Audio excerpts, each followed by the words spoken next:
Good morning. Welcome back. I'm Rod Schaub. I work for Frontier Extension District out of the Linden office. Today we're going to talk about electrifying gates, okay?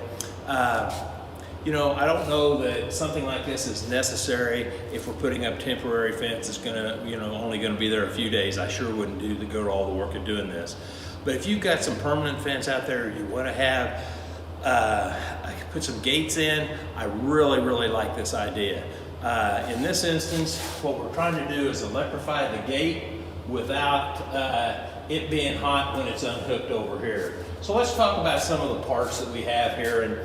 And typically what we want to do is dig a trench about a foot deep, maybe a little bit more, and then we'll put some conduit down. And of course then we want to use our double insulated underground wire. And this conduit, it can be something as simple as gray PVC pipe. Now, let me tell you, I've done some of it with 1/2-inch PVC pipe. It's not any fun to do with 1/2 inch. Use at least 3/4 or an inch. You'll get along a whole lot better. You can also use stuff like black rolled pipe for this. You can use, I've got some that I've used orange rolled pipe. I've got some that I've used like 1.5 or 2-inch PVC pipe. So that's some of the things that you can use as far as putting your double insulated wire in.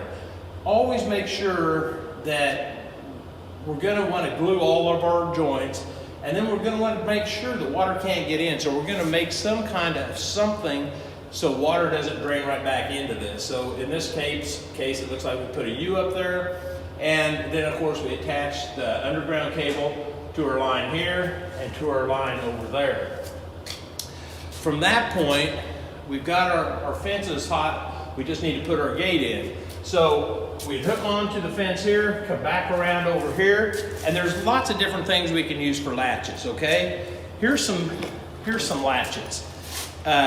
Here's a white latch that you could screw or nail onto a post. Here's a black latch, and here's a T-post latch even, if you wanted to make something out of a T-post. Some other latches, these are some homemade latches. This one is just a piece of that 1/2-inch gray PVC pipe. I tied a loop on the end of some underground cable and did that. That's one. And what we would do here is we would attach it out here to the hot wire. We would put a zip tie here and a zip tie, something like this, around that post to hold that up there, and that would be how we would do that. This one, very similar. The only thing I did different here is I just used high tensile wire. I tied a knot and gonna use that as my latch. So these are some real inexpensive ones. If you want to go buy them, these are fine too. Next thing we'll talk about a little bit is handles. There's all kinds of handles out there.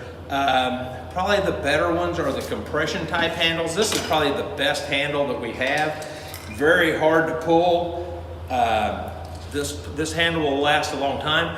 An issue with this handle though, however, might be is if you use this gate latch, you can see it won't fit in.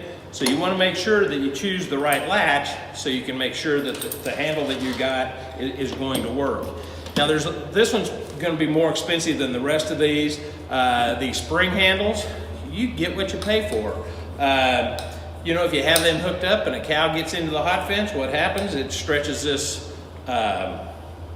spring out, and you're going to have to replace the handle at some point. So just know that, be aware of that. That's some of the things to look for with handles. As far as gate material, here's some gates. This was a kit that I bought.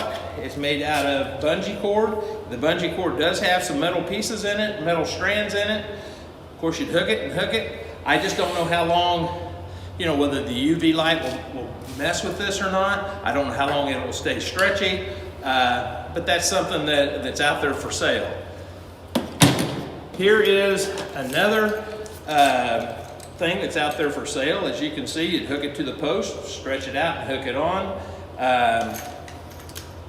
I can see lots of problems with this. Have you ever seen a cow, when she swishes her tail, she might be up by the water. In my instance, I have the water real close to some of my gates, and I could see her getting her tail caught in this, it's shocking her, and when we got done, have maybe a 100-foot slinky instead of this 1.5-foot gate. So those are some of the things that are out there. What I really like to use is, I use a lot of 1/8" cable.